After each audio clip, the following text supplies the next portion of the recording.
दोस्तों, आज से तकरीबन 2 महीने बाद ब्रिटेन के प्रधानमंत्री ऋषि सुनक भारत के दौरे पर आने वाले हैं। G20 की मीटिंग में इस बार सितंबर के महीने में ऋषि सुनक भारत आएंगे, लेकिन उससे पहले ब्रिटेन की सरकार ने एक बहुत बड़ा बयान भारत के लिए दिया है।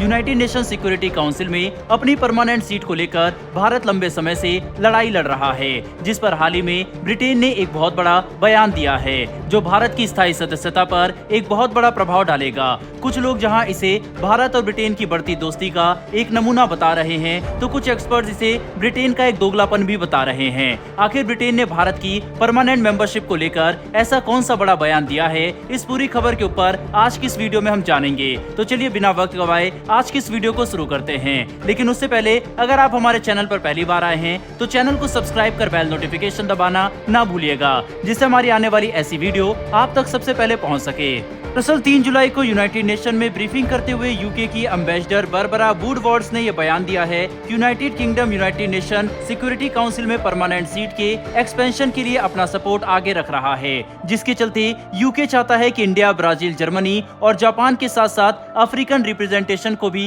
यूनाइटेड सिक्योरिटी काउंसिल की स्थायी सदस्यता प्राप्त हो। असल मायने में यूनाइटेड किंगडम की तरफ से भारत को यूएनएससी में परमानेंट मेंबर बनाने का स्टेटमेंट उनके फॉरेन सेक्रेटरी जेम्स क्लेवरी का है। वहीं एक प्रेस कॉन्फ्रेंस के दौरान जेम्स क्लेवरी ने अपनी स्पीच में ये कहा है कि भारत लंबे समय से फोर फ्रंट पर यूएन सिक्योरिटी में रिफॉर्म की डिमांड को आगे रख रहा है और भारत पूरे तरीके से यूनाइटेड नेशन में परमानेंट मेंबर बनना डिजर्व करता है। सवाल ये आता है कि अचानक से यूनाइटेड किंगडम को भारत पर इतना प्यार कैसे आने लगा, क्योंकि यूनाइटेड किंगडम और अमेरिका ये दोनों ही ऐसे देश हैं जो भारत से दोस्ती का दिखावा तो करते हैं, लेकिन वक्त आने पर भारत को बैक स्टेप करने से जरा भी नहीं हिचकते।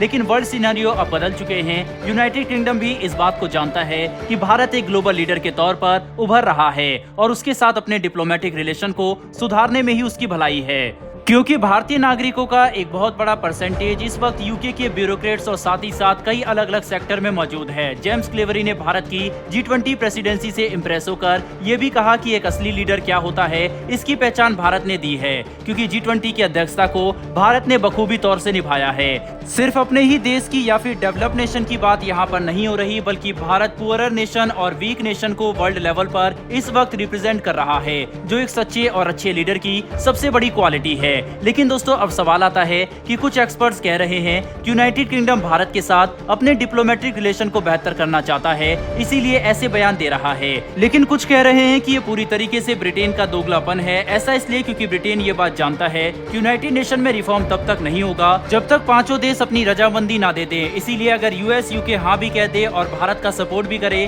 तब भी ऐन मौके पर अगर चीन ने वीटो पावर का इस्तेमाल करके भारत की सदस्यता को रोक दिया तो कोई और कुछ नहीं कर पाएगा। इसीलिए ये देश ड्रामा कर रहे हैं। हालांकि भारत को किसी भी और देश से ये जानने की जरूरत नहीं है कि वह स्थायी सदस्य बने या फिर नहीं, क्योंकि ये बात जग जाहिर है कि भारत स्थायी सदस्य बनने के लिए सभी तरीके के पैमाने पर खरा उतरता है। इंडिया की लार्जेस्ट पॉपुलेशन है, इकोनॉमी में भारत का स्थान 5वें नंबर पर है और यूनाइटेड नेशन की पीस कीपिंग फोर्स में भी भारत अपने सबसे ज्यादा सोल्जर को भेजता है। इन सब चीजों के बाद भी अगर भारत को अपनी सदस्यता के लिए यूनाइटेड नेशन में लड़ना पड़ रहा है, तो ये यूनाइटेड नेशन सिक्योरिटी काउंसिल की खुद की कमियों को उजागर करता है। भारत धीरे धीरे वर्ल्ड लेवल पर अपने आप को बहुत ऊंचा उठाता जा रहा है। लंबे समय से फ्रांस और रूस तो भारत का सपोर्ट कर ही रहे हैं, लेकिन अब अमेरिका और ब्रिटेन भी उसके सपोर्ट में आ चुके हैं। सिर्फ इतना ही नहीं, यूएनजीए के चीफ ने भी भारत की जमकर तारीफ की थी। वहीं हाल फिलहाल में UN deputy chief Amina Mohammed भी 3 दिन के लिए भारत दौरे पर आई हुई है। मीडिया रिपोर्ट्स के अकॉर्डिंग उनका एजेंडा भारत आने का यह है कि वह इंडिया की लीडरशिप के साथ साथ क्लाइमेट एक्शन और वर्ल्ड डेवलपमेंट के ऊपर डिस्कशन कर सके।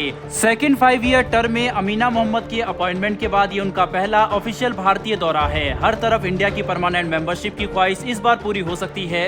हर तरफ से इंडिया की परमानेंट मेंबरशिप की आवाजें अब काफी जोर पकड़ रही है। ऐसे में अब ये देखना काफी दिलचस्प होगा कि यूएन में कब तक भारत को परमानेंट रिप्रेजेंटेशन नहीं मिलता। बहरहाल दोस्तों, इस वीडियो में इतना ही। यूके के इस बयान पर आपकी क्या राय है, कमेंट बॉक्स में लिखकर जरूर बताइएगा। साथ ही हमारी आने वाली डेली वर्ल्ड अफेयर से जुड़ी ऐसी वीडियो के लिए चैनल को सब्सक्राइब कर बेल नोटिफिकेशन अवश्य दबा लें। फिर मिलेंगे ऐसी एक नई वीडियो के साथ। धन्यवाद। जय हिंद।